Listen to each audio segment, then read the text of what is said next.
Assalamualaikum warahmatullahi wabarakatuh.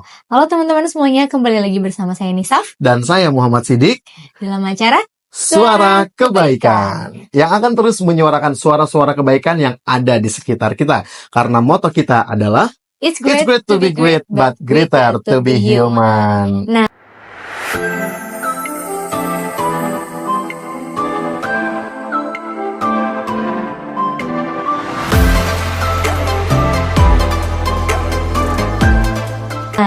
kali ini kita kedatangan tamu yang Masya Allah banget. Aku Masya sampai Allah. deg-degan tadi kayak Kayaknya agak Wah. jarang deg-degan ya. iya, biasanya aku tidak sedeg-degan ini gitu ya. Betul. Ini adalah sosok auranya agak mendominasi nih yang Iya, saat ini. auranya agak-agak bikin aku pengen ngaji gitu makanya. Kita tanya teman-teman kira-kira mau ngaji juga nggak kalau dengar sosok yang ada di samping kita. Siapa lagi kalau bukan Umi Zakira. Oke, salam kenal Umi. Assalamualaikum. Assalamualaikum Umi. Apa kabar? Alhamdulillah sehat. Alhamdulillah. Sehat dan bahagia. Alhamdulillah sehat dan bahagia itu penting ya. Harus itu. Umi kenalin dulu dirinya Umi ini sebagai apa dan kegiatan sehari-harinya apa. Kita biasa panggil Umi Zakira atau kita panggil Umi aja ya? Umma. Sebenarnya dipanggilnya itu kalau di dunia dakwah Ummu Zakira. Ummu Zakira.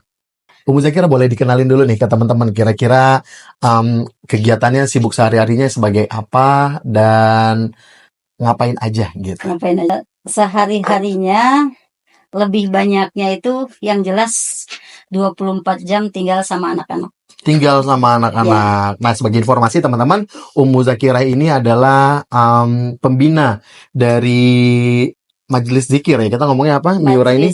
Miura itu sebenarnya lebih majelis ilmu. Majelis Ilmu Ya, Ummu terus Zakira. Ummu Zakira. Jadi disingkat jadi Miura. Berarti kegiatan sehari-harinya nih sama anak-anak ngafal Quran atau gimana? Iya, jadi sebenarnya dia pesantren itu kan berbasis salafiyah ya. Oke. Pesantren salafiyah itu berarti seperti pondok pesantren pada umumnya, terutama yang ada di wilayah Banten dan sekitarnya. Jadi cuman memang program unggulannya itu adalah menghafal Al-Quran, mulai dari anak usia dini sampai lansia. Kita ngebahas flashback ke belakang awal-awal Miura ini terbentuk dan kenapa sih ada Miura itu kenapa Mi? Iya. Kalau boleh cerita. Jadi doa yang pernah saya di saat saya kecil tuh sebenarnya apakah itu dibilang doa atau khayalan gitu ya?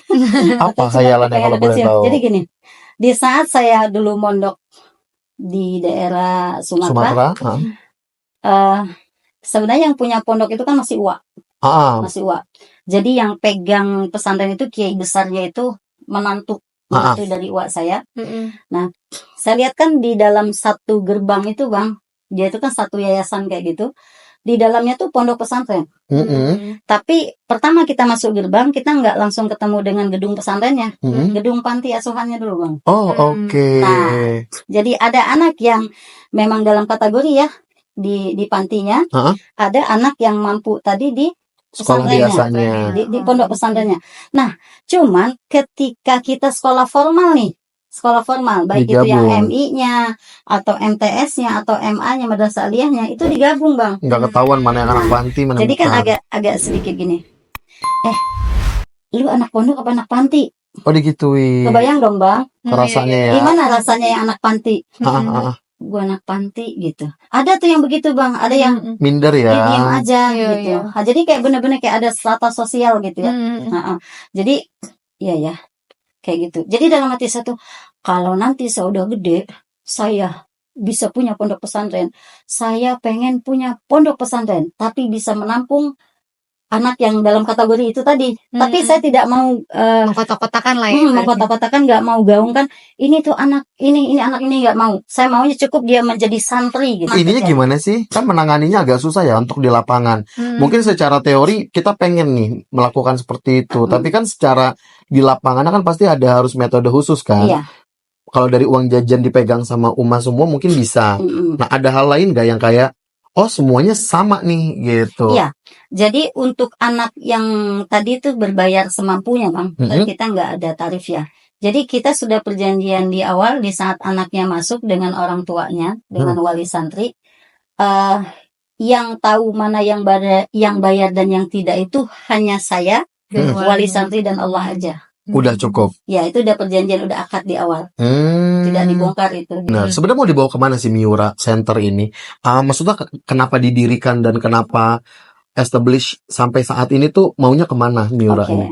Kalau nanya kenapa didirikan Bang, sebenarnya itu kan cerita saya tadi gimana saya ngelihat dulu panti asuhannya uak saya bersamaan dengan pesantrennya. Itu kan hanya celotehan anak kecil yang ya Allah nanti kalau Pengen dong suatu hari.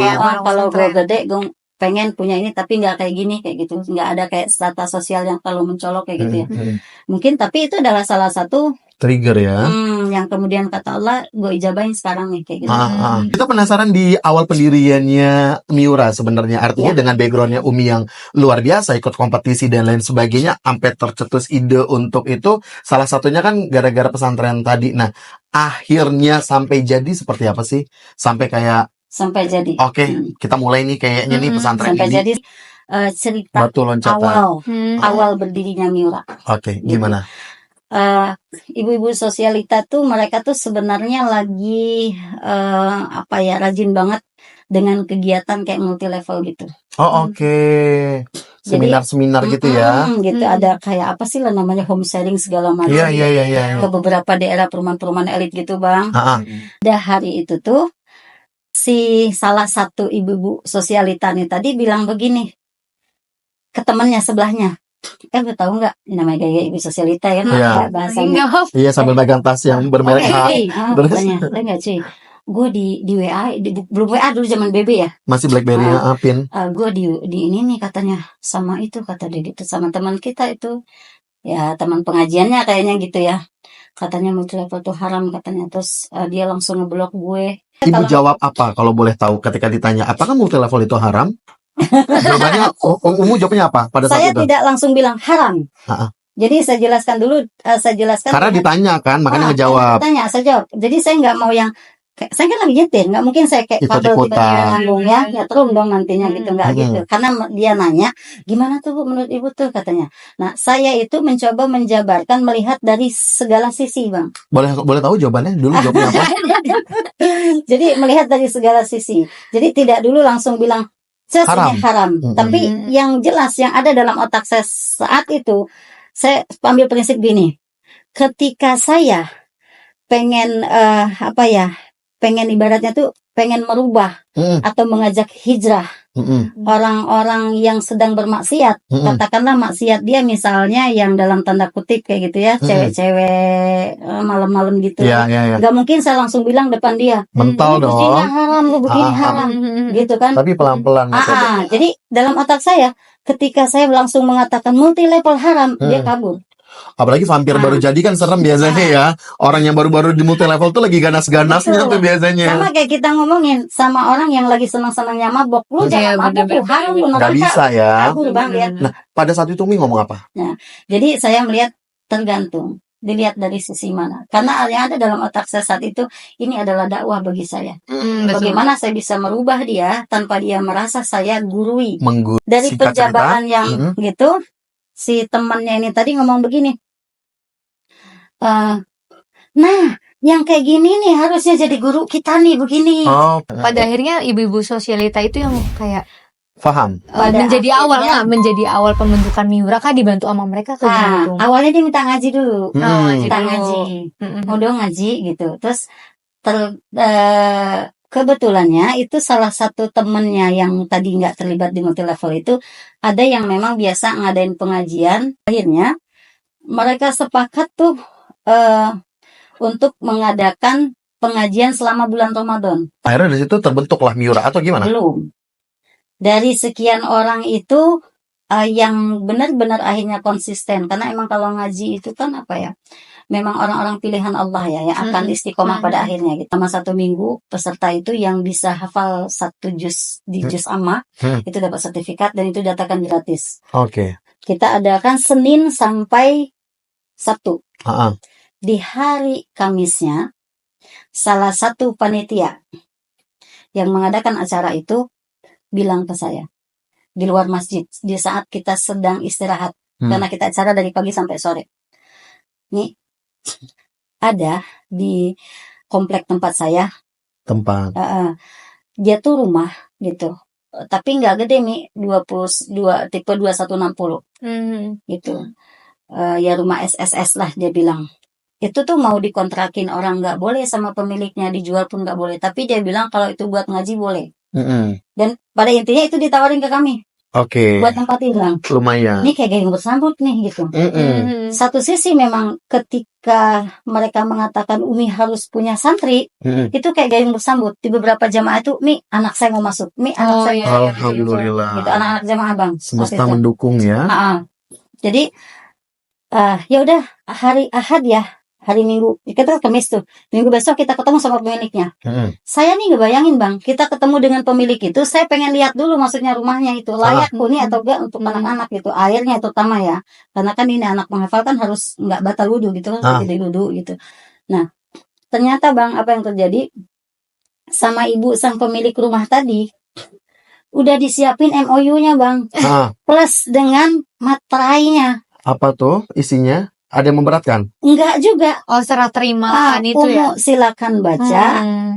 Gitu. Kalau Umu setuju tanda tangan.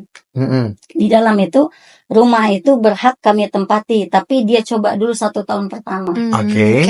Di sini luar biasa. Akhirnya udah banyak nih santrinya mulai banyak apa segala macam. Ada kesulitan nggak sih untuk mengelola sebuah rumah tahfiz? Banget. Tapi saya bilang itu bukan kesulitan, tapi itu adalah cara Allah untuk menterbiah saya dan anak-anak. Luar biasa. Udah zuhud ya Umi ya. Karena kata Allah, kalau orang yang tidak berilmu, cara menterbiahnya adalah dengan berburu belajar. Betul. Tapi ketika engkau adalah seorang pendakwah dan mengajarkan ilmu, maka yang menterbiahkannya adalah Allah langsung. Dengan banyaknya cobaan hidup. Dari sekian banyak tarbiyah yang Umi paling pikir, ini apa? Yang paling bikin itu. Yang paling pikir kayak, ya Allah kok berat banget ya. Nah itu pas apa? Saya pernah berada di titik terakhir bang. Bukan di titik terakhir ya. Kalau terakhir udah mati saya sekarang. Maksudnya di titik yang benar-benar di titik terendah. Saya merasa di saat saya pernah difitnah, dihujat, bahkan sempat juga dilaporkan ke polisi. Kemudian disebarkan isu-isu ke santri itu bahwa anak ibu benar mau nyantri sama itu kan sakit jiwa gitu. Loh, kenapa bisa dibilang? Enggak tahu. Di situ ada lah bang beberapa pengalaman, mungkin saya ya itu nanti boleh skip aja ya. Bahkan orang yang sangat kita percaya kemudian menjadi pengkhianat dalam tubuh sendiri ibaratnya gitu ya. Yang dia sebenarnya yang harus jadi orang yang kita percaya kemudian menurut kita itu berkhianat gitu. Di saat banyak kemudian itu adalah beberapa efek, ada orang yang kemudian anaknya tuh dibawa pulang, tapi alhamdulillah bang ada beberapa yang menarik anaknya itu kemarin sempat nangis, sempat minta maaf dan sempat bilang menyesal dan memang mengakui bahwa dia dihasut gitu. Nah saya ingat lagi Nabi, Rasul, para sahabat dulu juga dibilangnya orang gila, macam-macam ya. Jadi kalau kata guru saya dulu, kalau belum pernah dibilang orang gila, berarti dakwah lu belum. Oke. Selama 5 tahun Miura, kurang lebih 5 tahun kan ya, dari pertama kontrak 2019. Iya. Ada up and down-nya ya. Selain Allah nih, siapa yang menguatkan Umu gitu? Apalagi awal kan single fighter ya, bener-bener sendiri. Nah itu gimana? Siapa selain Allah yang menguatkan saya adalah anak-anak itu sendiri. Jadi di saat saya bilang saya berada di titik yang terendah itu, yang saya saat itu bang saya ingat karena kebetulan anak-anak lagi libur sekolah ya. Saya tuh yang cuman bisa sholat sebanyak-banyaknya, gitu. Sholat di berdirinya sholat itu ya udah kebayang misalnya saya pengen pergi. Udahlah saya pengen pergi aja gitu kemana, udah selesaikan aja lah apa yang sudah saya jalanin di sini sekarang. Tapi ada beberapa anak, terutama waktu itu ada anak yatim bang, yang mukanya itu kayaknya ada terus nih di kepala saya, di mata saya tuh apa namanya, dia bilang apa? Bukan dia bilang apa, saya tuh ngebayangin muka dia. Akhirnya anak-anak ini menguatkan Umi. Anak-anak itu menguatkan saya. Kalau saya kayak gini terus gimana anak-anak, terus kalau saya pergi, kalau saya nyerah terus gimana? Saya lebih ke ya Allah, mereka. Masa depan anak-anak ini gimana gitu. Saya nggak mikirin anak pribadi saya bang, karena menurut saya kalau anak saya pribadi kemanapun saya pergi saya adalah ibunya, gitu. ya dia tetap punya bapak gitu, terlepas nanti bapaknya mau tanggung jawab atau tidak secara finansialnya. Tapi kalau anak ini siapa yang mau tanggung jawab? siapa gitu. Nah, maksud aku tuh aku jadi penasaran kayak itu kan udah dicoba sedemikian rupa berada di titik nol, difitnah dan lain sebagainya. The way Umi bangkit itu kapan? Di saat itu juga, di saat yang sama. Mm-mm. Di saat yang sama Allah kasih ujian terberat, di saat yang sama juga Allah kasih kekuatan yang luar biasa. Sampai ya Allah benar ya, Allah tuh memang berarti gini, kalau secara logika manusia Bang udah rungkat saat itu. Betul. Nah, satu hal yang aku penasaran tuh cita-cita Umu mendirikan Miura Center ini tuh apa sih sebenarnya? Apa harapan Umu untuk anak-anak yang memang dia nggak punya orang tua gitu dan lain sebagainya? Salah satunya ngerasa dulu saya itu mau mondok sambil kuliah, mau ngapal Quran sambil kuliah itu kan pernah ditolak lah oleh beberapa ditolak dalam arti bukan apa-apa ya, maksudnya tuh kalau pengen ngafal ya ngafal aja, nggak boleh sambil kuliah, nggak boleh sambil sekolah. Sedangkan saat itu kan saya masih kuliah sekitar semester 5 ya. Yang kedua, yang kebanyakan orang tahu pesantren tahfiz itu mahal. Betul. Akhirnya saya berpikir kalau pesantren tahfiz itu mahal berarti cuman orang-orang yang berduit aja yang bisa punya anak hafiz atau hafizah. Salah satu saya pengen gitu mematahkan anggapan itu. Betul. Saya ingin mematahkan itu bahwa ada kok pesantren yang bisa menggratiskan. Wah, luar biasa sih perjuangannya Miura. Nah, tadi kan banyak sekali tuh tantangannya dalam mendirikan menjawab sebuah cobaan dari Allah Subhanahu wa Ta'ala, pastinya nggak mudah. Nah, kalau misalnya bisa dibilang selain tadi di titik terendah, boleh ada nggak sih kisah-kisah yang kayaknya bikin Umi tuh hampir menyerah selain difitnah? Banyak. Gitu, karena kan pasti dari biaya juga nggak murah, atau misalnya dari metode-metode juga nggak langsung diterima sama orang. Betul. Apalagi metode yang dipakai adalah metode yang mungkin menurut Umi lebih fleksibel. Tapi kan menurut mereka kayak ini teruji nggak secara edukasinya atau apa? Nah, apa hal-hal yang cobaan yang berat gitu? Kita itu minim finansialnya, hanya modal bismillah kan awalnya tadi, dia dikasihkan celengan ya, gitu kan? Dijawab aja. Satu dari tempat tinggal. Waktu pertama kita yang saya bilang terus kita pindah ke rumah yang satunya, tapi kan yang pada akhirnya seharusnya itu kan kita MOU tahun kedua ya, MOU tahun kedua. Baru beberapa bulan saja kita disuruh pindah. Ya, bisa dibilang diusir secara halus mungkin. Akhirnya kita cari-cari, dapatlah rumah di ujung di daerah Kabupaten Lebak itu Bang. Ya. Yang jarak tempuhnya itu kalau dari tempat kita sekarang bisa 2 jam ya. Dengan jalan yang bergelombang itu terasa kayak naik kapal. Tapi anak-anak rindu maksudnya tetap mencari ilmu ke sana. Alhamdulillah. Anak-anak justru makin banyak jumlahnya di saat kita di situ. Gitu. Itu ngontrak Bang. Oh, oke. Jamaah tadi tuh sampai ada yang patungan kayak gitulah, gitu ya. Kita ngontrak, pas di tahun yang kedua habis kontrak pun ya secara halus pun kita diusir. Akhirnya kita numpang. Di mana tuh numpang di mana? Numpang bukan, jadi masih di daerah situ juga, tapi dia tuh sekolahan yang udah sepi, yang udah bisa dikatakan muridnya sudah betul-betul berkurang secara signifikan. Akhirnya nggak ada kegiatan sama sekali, tinggal di situ. Ya, jadi yang jelas itu ada 3 ruang kelas yang bisa kita pakai, satu untuk saya, satu untuk majelis anak-anak, untuk belajar, satu untuk tempat dan lain tinggal, sebagainya, satu untuk tempat tidur anak-anak. Wah, luar biasa sih. Dari anak-anak yang selama ini Umu ajarkan gitu ya, mereka belajar ngaji segala macam, ada nggak sih kata-kata mereka yang kayak aduh gitu, terenyuh gitu, membuat sampai Umi tuh pengen melanjutkan perjuangan ini sampai gitu. Kayak aduh iya nih harus lanjut nih gitu, gue ibaratnya. Apa tuh? Ya, karena memang ada anak yang saat saya panas tinggi gitu Bang, ada yang nyamperin ke kamar saya. Bilang apa? Saya ingat panas saya itu 41, sekian. Oh, luar biasa. Lumayan ya. Jadi ada satu anak itu dia yatim, dia meluk saya. Sambil nangis gitu kan. Bilang apa dia? Jadi Umi jangan tinggalin saya ya. Gitu. Terus Umi harus semangat terus ya gitu. Umi harus kuat ya gitu ya. Nanti Umi kalau sedih bayangin muka kita ya gitu. Itu yang terus buat Umi kuat ya. Boleh tahu nggak kenapa sekarang kayak udah deh kita ke tempat ini dulu gitu? Ya, karena memang sudah tidak memungkinkan lagi kami di situ, Bang. Namanya kita numpang. Itu udah 6 bulan. Betul. Saat itu kita numpang udah 6 bulan. Jadi ya apa ya? Banyak hal-hal yang mungkin nggak bisa saya ceritain, tapi kami nggak bisa di situ lama-lama. Kami harus keluar dari sini gitu. Kami harus. Nah, oke. Akhirnya memutuskan untuk pindah. Nah, dengan persiapan seadanya. Bukan dengan persiapan seadanya, Bang. Kalau orang bilang kan modal dengkul masih mending ya bisa jalan. Masih ini nggak ada modal sama sekali. Bener-bener modal bismillah ya. Cuman datang ke beberapa kiai di tempat tinggal kita yang sekarang, cuma untuk sharing aja. Gitu. Saya punya dulu pernah bantuin orang gitu karena dia terlilit riba gitu. Kami pernah bantuin. Itu ada tanah yang sekarang jumlahnya tidak pas 200 meter lah gitu. Tapi problemanya apa? Kalau kita di situ nggak punya jalan, betul, buntu.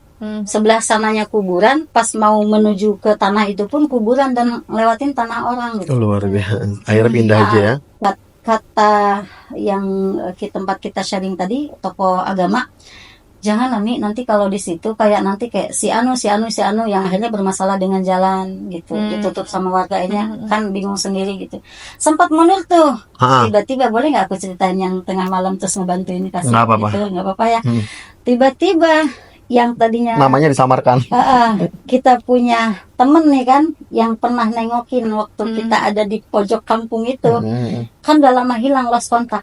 Jam 12 malam telepon, ya kan? Nih, ini ada teman aku, dia pengen beramal gitu kan, tapi dia pengennya sumur. Belum jadi, Bang, itunya. Apa kita juga masih antara iya dan tidak gitu berbangun itu. Nggak tahu deh, pokoknya Umi, ini kan mumpung ada gitu. Iya juga. Jadi kalimatnya tuh nggak ya udah deh Umi pikirin nggak gitu. Aku transfer ya. Gitu. Itu tuh bener yang memang cepet banget ya prosesnya ya. Kasih jalan tuh jam 12 malam loh gitu. Pas dikasih transport, ya Allah biaya segini gitu. Kita kaget ya kan. Ibaratnya ya nerima 1 juta 2 juta aja kita kaget gitu. Ini mah bukan buat sumur lagi gitu kan. Sebenarnya mau buat beli-beli bambu mah cukup gitu ya. Alhamdulillah. Ya walaupun tadinya kan ada salah, kita pengen sumurnya sumur gali, udah jadi digali 2 meter. Enggak Mi, orangnya harus sumur bor. Sumur bor. Harus apa tuh namanya? Satelit. Ya kan? Alhamdulillah. Banyak sekali orang yang peduli dengan tekad Umi dan lain sebagainya. Nah, mungkin sebagai pertanyaan sebelum terakhir ya, apa sih harapannya pengennya Miura tuh seperti apa? Kalau sekarang kan Miura udah sanggup melawan badai gitu ya, kita bisa bilang sanggup lah ya, dengan duit seadanya, dengan keterbatasan di berbagai macam, tapi sanggup nih untuk mendidik anak. Nah, nextnya harapan Umi maunya gimana sih? Harapan saya siapa sih yang nggak mau lembaga ini besar gitu Bang?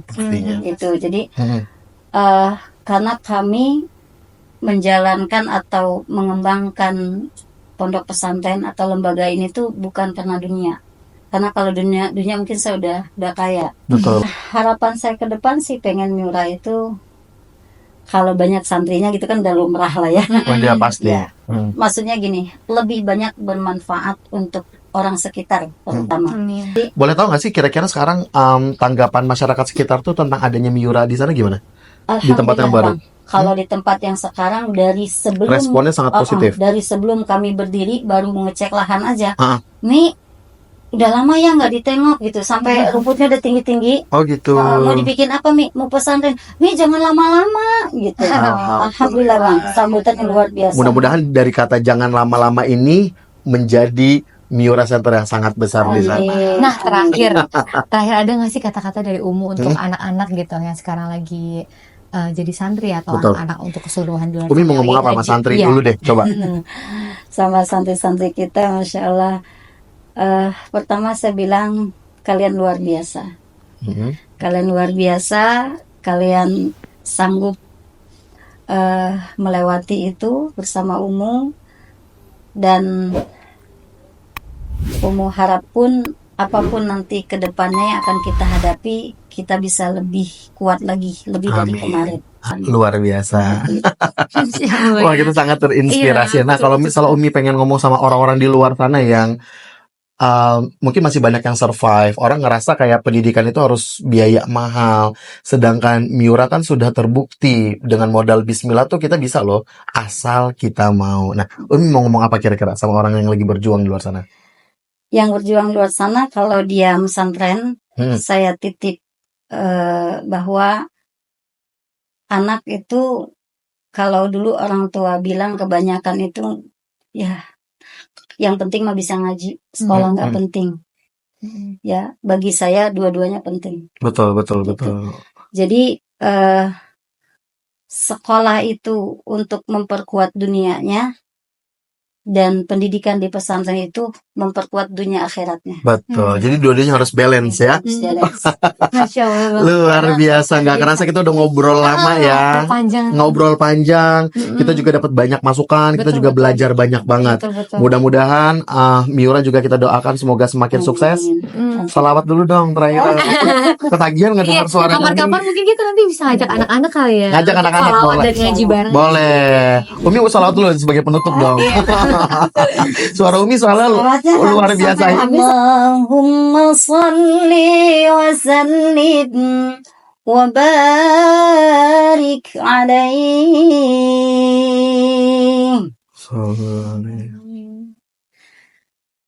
Kalamun qadimun la yumallu sama'uhu tanazzaha an qawlin wa fi'lin wa niyati bihi ashtafi min kulli da'in wa nuruhu dalilun li qalbi inda jahli wa hayrati. Masya Allah. Oh, suka sedih kalau Adem denger ya kalau nggak dengar salawat. Wah, mudah-mudahan dengan adanya Umi gini banyak orang yang sama salawat tuh kayak lebih terbuka gitu, atau misalnya kayak karena dakwah-dakwahnya Umi betul, dakwahnya juga kayaknya agak-agak ekstrim nih, nggak yang terlalu dakwah-dakwah di tempat-tempat majelis taklim, kadang-kadang ada deketin hal kayak gitu. Sukses terus Umi, sukses terus Miura. Thank you udah main ke sini ya. Buat teman-teman yang mau ngedukung Miura, jangan lupa kita juga ada merchandise. Karena nanti dari merchandise ini selain kita berikan ke Rumah Singgah Ruang Sejahtera Umat, kita juga akan menyalurkannya ke Pondok Pesantren Miura, insya Allah. Nah, ini kita kasih ke umum buat oleh-oleh, ada merchandise, ada tumbler, ada sampingnya juga. Nanti kita kasih juga buat anak-anak. Buat yang pengen beli, ada linknya di bawah ini ya. Nanti bisa langsung dipesan. Oh iya, untuk yang mau datang ke Miura Center, nanti ada juga alamatnya nanti kita kasih. Ya, Misalnya ada mau beli baju sembako, langsung apa segala macam, silakan langsung ke Umi. Betul-betul. Oke, ya semoga sesi kita kali ini membawa manfaat dan juga kisah kebaikan ya untuk teman-teman yang mendengar sana. Jangan lupa like, subscribe, dan komen-komen positif di bawah. Akhirnya ketemu lagi dengan kita di sesi yang akan datang. Saya Sidik, saya Nisa, dan Umu Zakira. Pamit undur diri dulu. Assalamualaikum warahmatullahi wabarakatuh. Gimana videonya? Seru kan? Kalau mau yang lebih seru lagi, boleh lihat video kita yang lain. Dan jangan lupa di-subscribe, di-like, sama di-komen juga. Nah, buat teman-teman juga nih yang mau dapat merchandise kita, ini keren banget nih. Bisa belinya di link yang udah kita sediain di bawah ya. Karena sebagian penjualan dari merchandise ini untuk membantu adik-adik kita yang ada di Rumah Singgah Ruang Sejahtera Umat. Oke, thank you.